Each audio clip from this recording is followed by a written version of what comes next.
Tell us what your thoughts are on this year's overall race. Well, I think it's pretty open. There's a lot of contenders that can put their hand up. And I think versus what we saw last week at the Nationals, where Cadell and Richie Port were isolated from team support, this week is completely different because it's all back to even Steven sort of thing with 7 riders per team.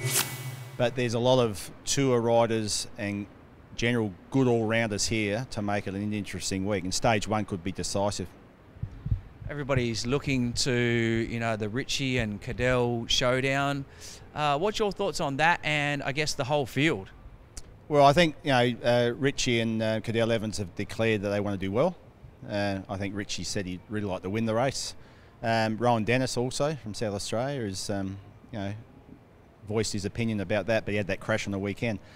Robert Gessink, I know from Belkin, who's a good GC rider for them, is interested. Morano, who finished second last year from Movostar.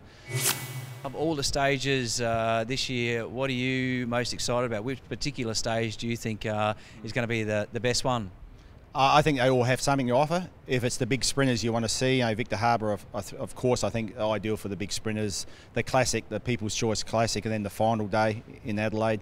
The sprinters can still share in the bonuses on the Stirling day also. It's only 2 laps, so we saw Greipel win there, second there a couple of years back. But of course, like Corkscrew and Mangles Hill, and of course Wollonga are big highlights for the race and will be where the race is determined.